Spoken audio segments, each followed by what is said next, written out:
임마누엘 칸트는 성경이 있다는 것이 인류 최대의 축복이라는 말을 했는데요. 시인이었던 테니스는 성경을 읽는 것 자체가 교육이다라는 말을 남겼습니다. 다시 말하면 성경은 우리의 삶의 기준이 되고 우리가 무엇을 위해 살아가야 할까를 보여주는 것이다 라고 이해가 됩니다. 우리가 아는 유명한 화가들 가운데 여러분 다빈치나 어떤 렘블란트, 미켈란젤로, 라파엘로 같은 분들은 다 성경에서 영감을 받아서 천지창조라든지 위대한 작품을 남겼죠. 또 우리가 귀에 굉장히 익숙한 음악가들 모차르트, 베토벤, 바하, 그뿐만이 아니라 핸델, 하이든 이런 분들이 모두 성경에서 영감을 받은 분들이죠. 핸델의 할렐루야는 또 합창곡으로서도 굉장한 대작인 것을 보게 됩니다. 그 중에서 모차르트라는 음악가는 악보에다가 자기 이름의 이니셜을 남긴 게 아니라 모든 영광을 하나님께라는 약자를 남기기로 유명한 분이지요. 자기가 한 것이 아니라 성경에서 영감을 받아 하나님을 위하여 했으니 하나님께 영광을 올립니다. 이런 중심을 가졌던 그분의 음악이요, 현대 사회에서는 최고의 태교 음악으로 사랑을 받는다라는 것이 굉장히 신기하게 느껴집니다. 이런 음악이 하나님께 영광이 된 음악이 태교에 좋다라는 뜻이겠지요.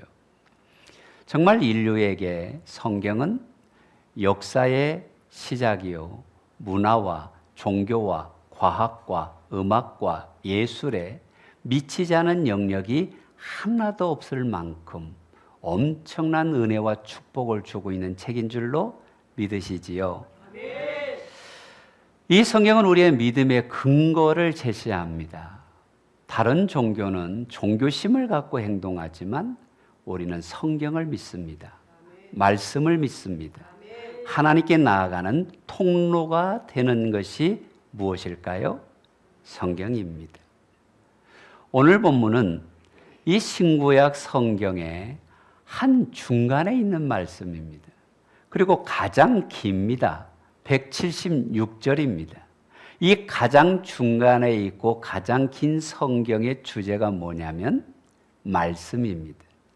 말씀이 다양한 형태로 표현이 되는데 율법으로, 주의 율례로, 주의 법도로, 또 그뿐만이 아니라 하나님의 약속, 증거, 규례, 판단, 다양한 단어로 하나님의 말씀이 표현되는 것이 신기합니다. 즉 하나님의 말씀은 우리의 삶에서 다양한 모양과 능력과 은혜로 역사하는 생명의 복음이다. 그래서 기독교는 여러분 그냥 종교가 아닙니다. 말씀의 종교입니다. 말씀을 믿고 말씀을 순종하여 말씀의 열매를 맺는 말씀의 종교가 기독교인 것입니다. 신앙생활이 사실 말씀이 없으면 불가능합니다. 왜냐하면 로마서 10장 17절을 보면 믿음이라는 게 들음에서 나고 뭘 듣느냐? 그리스도의 말씀을 듣는 것이다. 여러분이 말씀을 들었기에 예수 믿었고 말씀을 듣고 믿었기에 영생할 자가 된 줄로 믿습니다. 그리고 이 말씀을 베드로전서 1장에서는 뭐라고 하냐면 생명의 씨, 거룩한 씨라고 말씀합니다. 살아있는 말씀인 것이지요. 썩어질 씨가 아닌 것입니다. 우리는 말씀으로 구원받고 말씀으로 나아가고 말씀으로 승리한다. 여러분이 신앙생활을 잘 한다라는 것은 내 안에 얼마나 말씀이 성취되느냐, 말씀을 따라가고 있느냐, 말씀을 순종하고 있느냐, 이것이 내 믿음 좋음을 구분하는 것입니다. 그래서 감리교의 창설자였던 존 웨슬리 목사님이 하신 말씀이 있습니다. 우리 한번 같이 읽어보십시다. 우리의 신앙은 하나님의 말씀에 근거해야 한다. 내 경험이 아닙니다. 내가 오랫동안 가져왔던 신앙의 관습이 아닙니다. 누군가에게 말해준 교훈이 아닙니다. 오직 말씀에 따라, 성령님의 인도하심에 따라 성경 중심, 말씀 중심이 되어야 할 줄로 믿습니다. 오늘 시편 기자는 이런 말씀 중심의 신앙을 뭐라고 표현했느냐? 97절을 한번 보세요. 내가 주의 법을, 주의 말씀을, 주의 규례를, 주의 율법을, 주의 법도를 너무 사랑합니다. 아멘, 아멘. 우리의 신앙의 중심이 말씀이니까, 말씀이 능력이니까, 말씀이 권세이니까, 말씀이 생명이니까, 하나님을 사랑하는 자는 말씀을 사랑하더라. 아멘이지요. 얼마나 사랑하냐면 127절을 보세요. 순금보다 더 사랑합니다. 보석보다 더 사랑합니다. 우리들 수준이 이 정도는 되지요? 예? 다이아몬드 반지보다 말씀을 더 사랑하시죠? 아멘이 왠지 좀 껄쩍지근한 것 같습니다. 이렇게 하나님의 말씀을 사랑하는 자는 103절에 이런 태도가 있습니다. 그 말씀을 먹고 싶어. 그 말씀을 먹는데 단데 꿀보다도 더 답니다. 여러분 이 시간 메시지가 달지요? 은혜롭지요? 감사하지요? 달아야 됩니다. 달 뿐만이 아니라 이렇게 달게 사랑하고 달게 먹었더니 이 말씀의 역할이 뭐냐? 107절을 보세요. 나를 살린다. 결국 우리는 영혼의 만나가 말씀입니다. 베드로서에서는 신령한 젖이라고 말합니다. 우리가 신령한 젖을 먹고 영혼의 만나를 먹을 때 내가 살아나고 은혜가 있고 능력이 있고 기쁨이 있고 감동이 있는 멋진 신앙생활을 하게 될 줄로 믿습니다.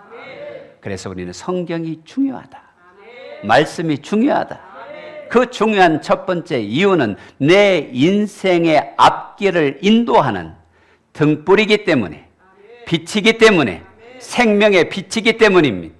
105절 말씀을 보세요. 주의 말씀은 내 발의 등이요 내 길의 빛이니이다. 아멘. 아주 캄캄한 밤에 등산을 하고 있다고 생각을 해보십시다.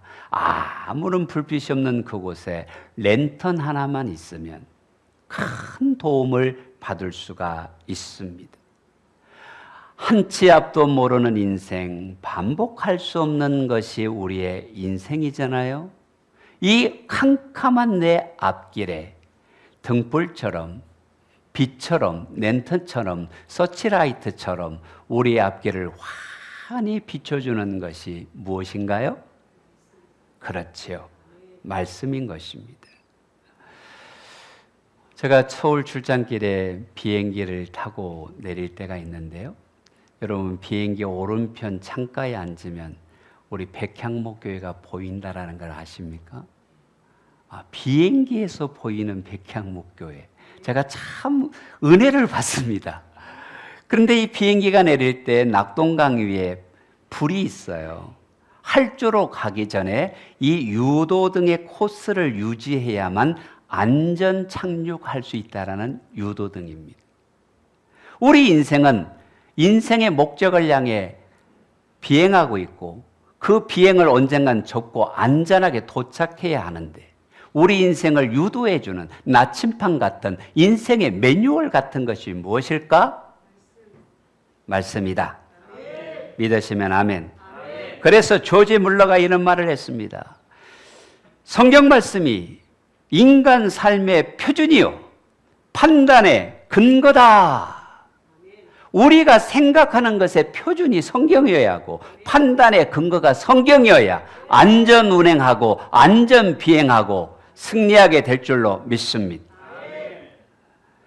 저는 부산에서 한 36년 정도 살다 보니까 부산 지리는 참 잘 압니다. 택시기사한테 제가 이리로 가자, 어째 그렇게 길을 잘 아십니까? 라고 놀랄 정도입니다. 근데 부산 사람이요, 서울 지하철에 가서 내리면 당황합니다.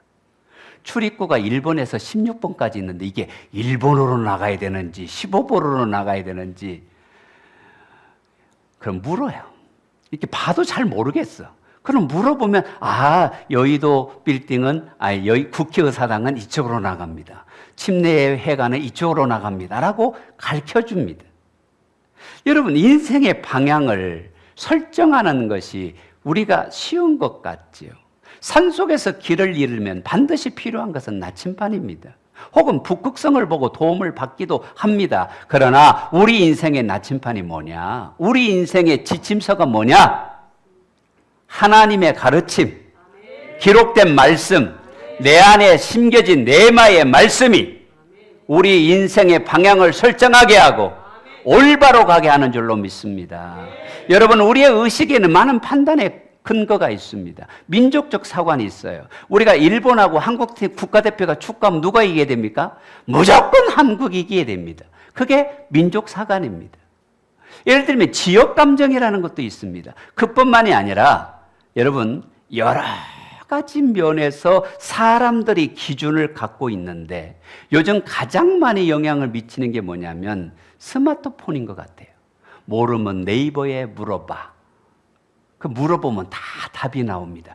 여러분 아셔야 됩니다. 제가 어떤 자료에서 봤는데 네이버 질문에 답다는 70%가 초등학생이랍니다. 그 너무 신뢰하지 마세요. 블로그 정도는 신뢰를 해도 되는데 지식 정보가 조금 그런 어려운 요소가 있다고 그래요. 어떤 사람은 종교적 신념에 따라서 가치가 다릅니다. 근데 중요한 것은 여러분, 나침반이 항상 정복을 가리키잖아요. 근데 옆에 자석이 가면 야가 싹 기웁니다. 우리는 하나님 안에서 올바른 방향으로 가야 승리하는데 내가 가진 민족사관이, 내가 가진 학문이, 내가 가진 도덕이, 내가 가진 종교가 과연 바르냐 이 말이에요. 조지 물러가 뭐라 그랬어요? 우리의 판단의 근거는 뭐여야 한다? 말씀이어야 한다. 여러분, 내가 말씀에 이끌려가고 말씀이 나를 통해서 성취되는 것, 그것이 바른 길로 가는 것이고 은혜의 길로 가는 것이고 복된 길을 가는 것인 줄로 믿습니다. 성경이 인생의 등불이 된다라는 것입니다. 성경은 이 세상을 가리킬 때 밤이다, 어둡다라는 표현을 자주 씁니다. 왜 그럴까요? 거짓의 아비인 사단의 영향력 안에 있기 때문에 그렇습니다. 예수님이 이 땅에 오셨을 때 뭐라고 말씀한 줄 아십니까? 참빛이 오셨다. 요한복음을 한번 보세요. 1장이죠. 참빛 곧 세상에 와서 각 사람에게 비추는 빛이 있으니 죄로 어두워진 세상에 문제와 질병으로 캄캄한 밤인 인생에 참 빛이 오셨으니 예수 그리스도다. 성경은 누구를 말씀합니까? 예수 그리스도를 보여줍니다. 우리 인생의 빛 되신 분은 예수님이시다. 우리의 등불은 예수님이시다. 우리 인생의 나침반이 되어서 인생의 매뉴얼이 되어서 낮에는 구름기둥이 되셔서 밤에는 불기둥이 되셔서 우리를 가장 좋은 길로 엘림으로 물이 터지는 영혼의 반석으로 인도하는 은혜의 비법 말씀입니다. 그래서 우리는 말씀을 사랑해야 되고 말씀을 따라가야 하고 말씀의 열매를 맺어야 할 줄로 믿습니다. 아멘. 우리는 하나님의 말씀의 사인을 잘 따라가야 합니다. 어떤 사람이 시골 상점에 들어갔는데요. 들어가려고 하니까 문에 개 조심, 위험, 개 조심 경고장이 있었습니다. 들어가서 보니까 사냥개이긴 한데 나이가 많이 들어있고 이렇게 누워있어요. 별로 물 것 같지도 않고 억수로 순합니다. 그래서 물어봤어요, 주인장한테. 아니, 이렇게 순한 사냥개를 왜 위험 개조심이라고 하냐 했더니 그래서 위험합니다 그러는 거예요. 가가 가만히 누워있는데 걸려서 자빠지는 사람이 많습니다. 세상은 위험한 곳이 아니라 우리를 넘어지게 하기 때문에 위험한 것입니다. 믿음이 아닌 길을 가게 합니다.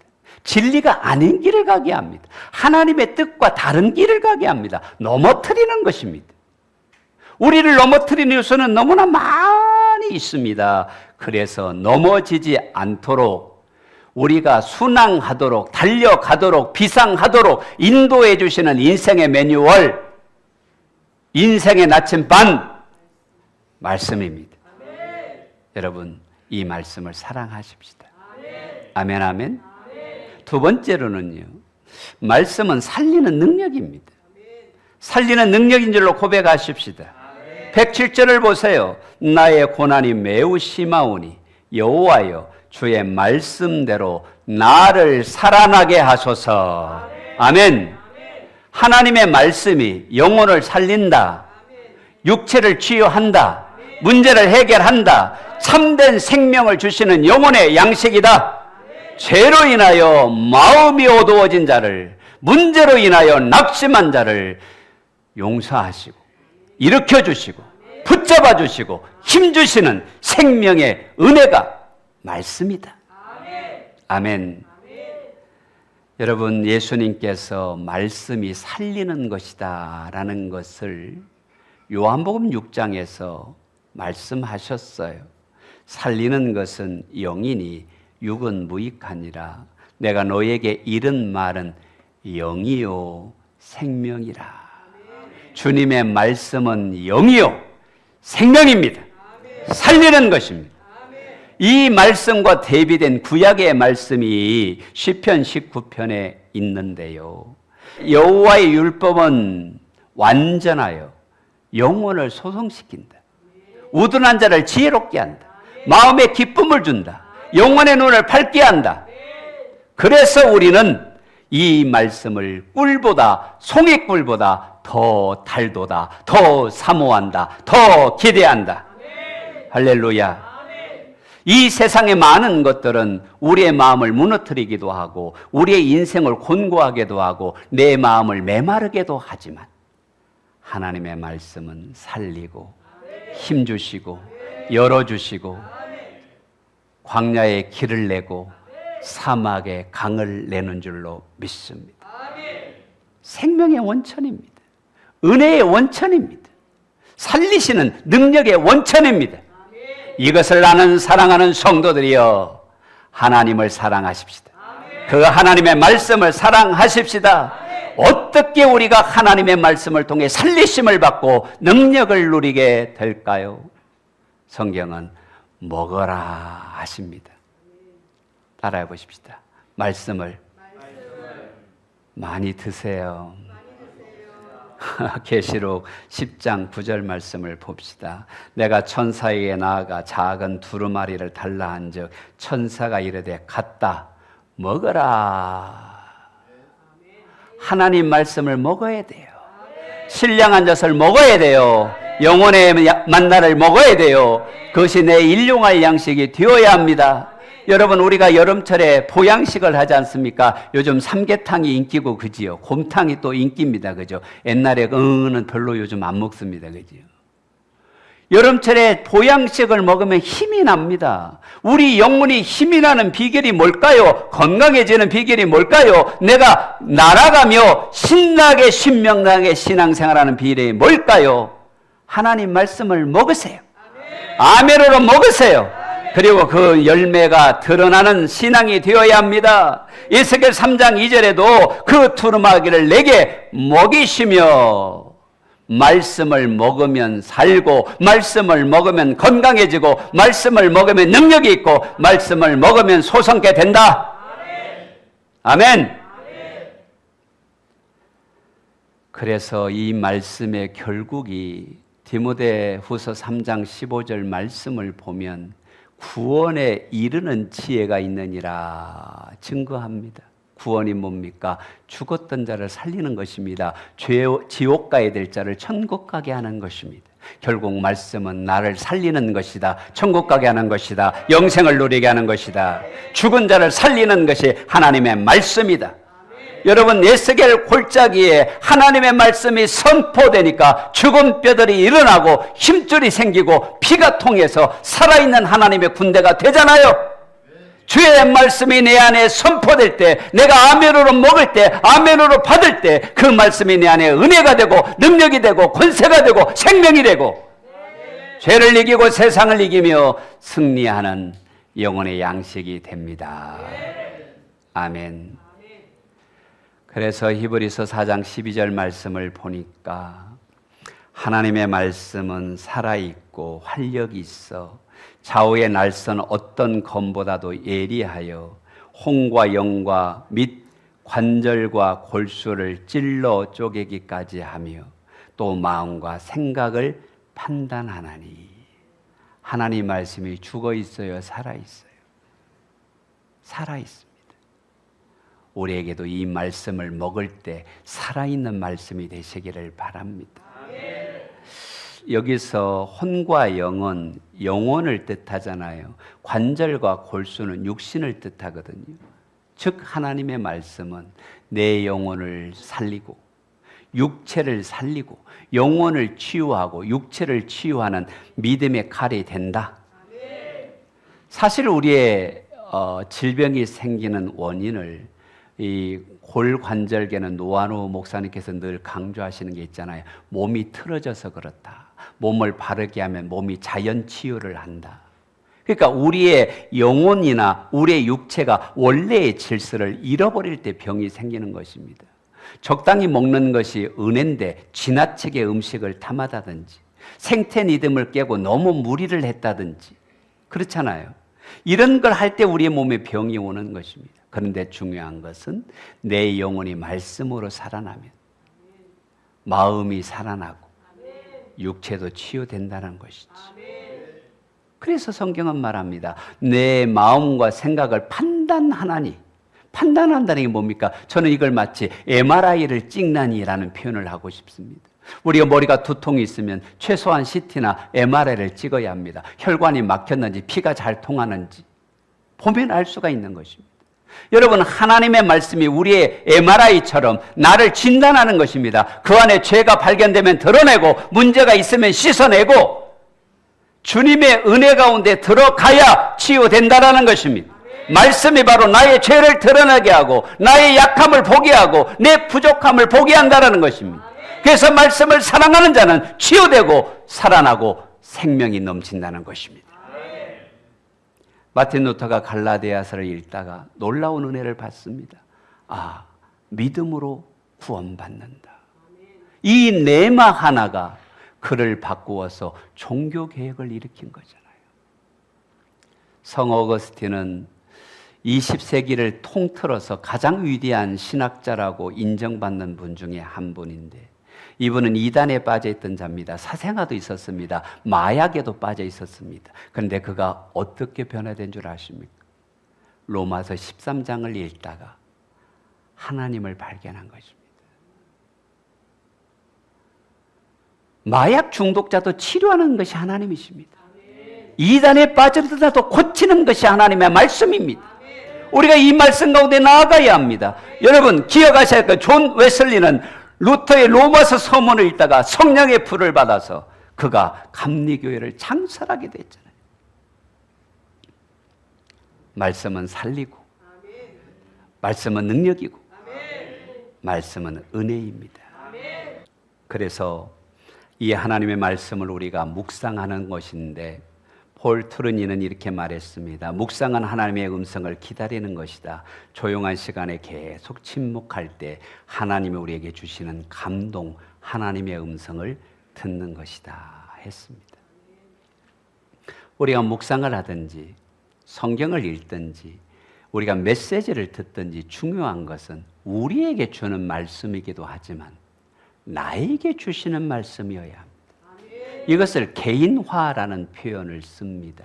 개인화. 무슨 말이냐면 하나님의 말씀이 우리에게가 아니라 오늘 나에게 말씀하신다. 말씀을 사랑하라고 말씀하신다. 묵상하라고 말씀하신다. 나에게 주시는 말씀이다. 아멘, 아멘. 그러면 이것이 또 하나의 요소는 생활화가 되어야 합니다.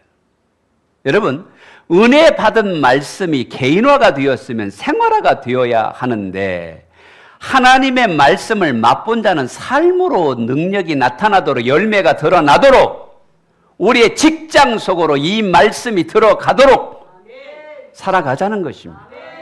삶에서 하나님 말씀이 생활화가 되지 아니하면 전쟁터에 총은 들고 갔는데 총알이 없는 것과 비슷할 수 있습니다. 능력이 없습니다. 원수를 이길 수가 없습니다. 힘이 없다는 말입니다. 제가 예화를 준비하는데 이런 얘기가 있습니다. 아마 만들어낸 이야기 같습니다. 미국인 선교사님이 아프리카가에서 선교를 하고 있는데 식인종에게 붙잡혔어요. 이제 곧 잡혀 먹일 시간이 가까웠는데 가만 보니까 추장을 어디서 많이 본 사람이에요. 자기가 성경 공부를 가르쳤던 사람이에요.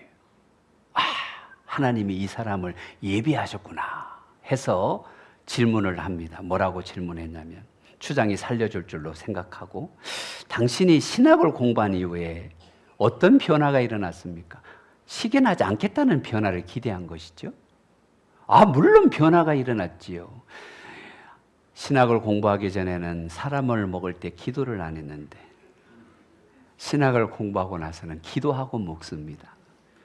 자, 웃자고 한 얘기인 것 같습니다.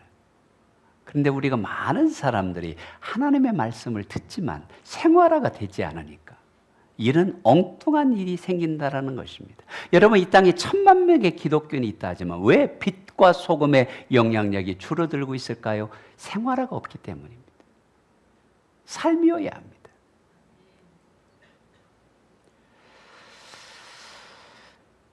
여러분, 베드로가 예수님께서 말씀하셨잖아요. 내 배 오른편에 그물을 던져라. 이걸 다른 사람의 말로 듣지 않고 자기 말로 들었어요. 그게 개인화입니다.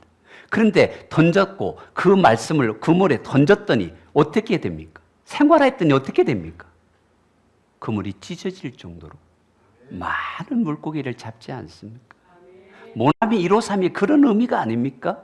여러분, 하나님 말씀이 나에게 은혜가 되었고 레마가 되었다면 이제는 삶에서 살아내는 능력, 소성시키는 능력, 살리는 능력 되시기를 바랍니다. 우리는 성경을 읽어야 합니다. 성경을 묵상해야 합니다. 성경이 우리를 살리기 때문입니다. 세 번째로 말씀은 나의 기업입니다. 놀라운 말씀입니다. 나의 기업. 우리의 기업이 자녀라고도 생각을 하고 물질이라고 생각을 하고 많은 사업터라고 생각을 할 수가 있는데 111절을 보세요. 주의 증거들로 내가 영원히 나의 기업을 삼았사오니 이는 내 마음의 즐거움이 됨이니이다. 내가 주의 율례들을 영원히 행하려고 내 마음을 기울여졌나이다. 하나님의 말씀이 내 기업이라는 거예요.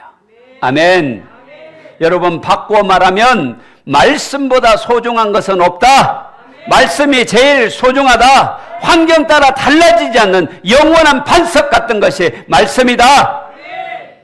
그래서 찰스 스펄전 목사님이 이런 말을 했습니다. 가정에서 하나님의 말씀을 읽고 하나님의 말씀을 따라 살면 그 가정에는 천사가 와서 산다. 수호 천사가 와서, 돕는 천사가 와서, 섬기는 천사가 와서 가정에 산다는 거예요. 그런데 말씀을 저버리고 말씀을 따르지 않으면 천사는 그 가정에 오지 않는다. 참 멋진 적용인 것 같습니다.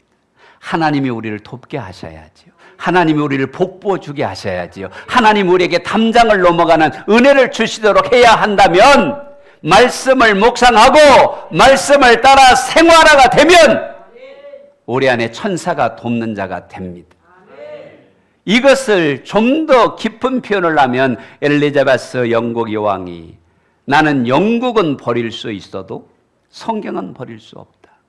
왜냐하면 영국은 성경으로부터 부강해졌기 때문이다. 영국은 원래 해적의 나라였으나 성경 말씀으로 변화되어 신사의 나라가 됐고 해가 지지 않는 대국이 되었다. 해적의 나라가 신사가 나라가 되고 부강한 나라가 되어 해가 되지 않는 비결은 무엇이었습니까? 성경이었습니다. 하나님의 말씀을 묵상하고 내 것으로 삼고 그 말씀의 생활 속에 역사하면 하나님이 여러분을 별처럼 빛나게 하십니다. 참 감사한 것은 이 말씀을 사랑하는 자들에게 주시는 특별한 은혜, 마음의 즐거움입니다. 내 마음의 즐거움이 됨이니이다. 여러분 예수 믿는 사람 얼굴들이 늘 기쁨이 있지 않습니까? 은혜가 있지 않습니까? 다 나이보다 젊어 보입니다. 제가 억수로 젊어 보이지요. 그때는 예 하는 거예요. 뭐 아멘은 아니고. 여러분 믿음 생활을 하는 사람들이 즐거움이 있습니다. 기쁨이 있습니다. 이걸 한 번 더 성경에서 이야기하는데요. 시편 16장을 한번 보세요. 시작.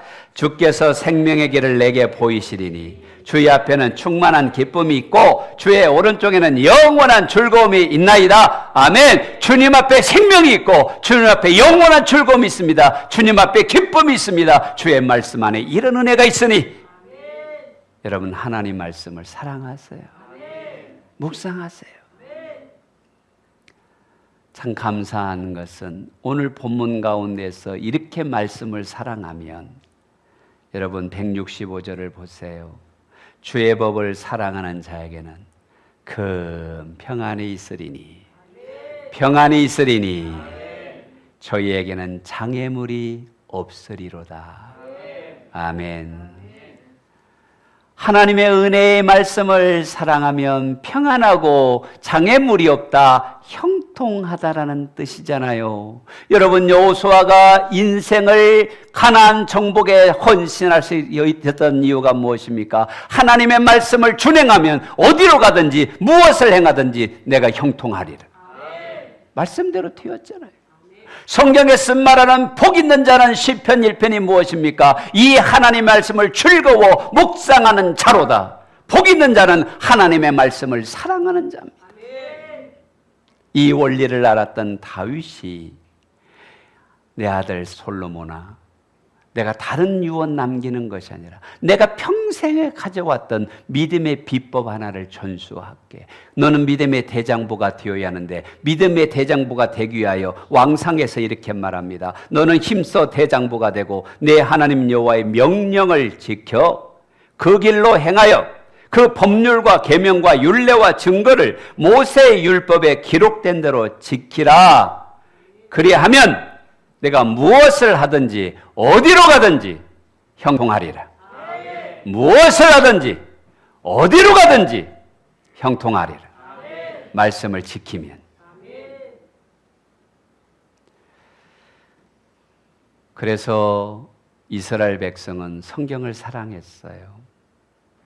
손목에 메고 미간에 붙이고 문설주에 붙이며 들어가면 나오며 쉐마의 말씀을 사랑했어요. 하나님의 가장 큰 은혜를 누리고 있는 이스라엘 민족, 그 비법이 무엇입니까? 말씀을 사랑한 것입니다. 사랑하는 백향목 성도 여러분, 생명의 말씀을 가까이 하십시다. 인생의 빛인 말씀을 사랑합시다. 이 말씀을 통해 하나님의 기업을 누리는 저와 여러분 되기를 주님의 이름으로 축복합니다.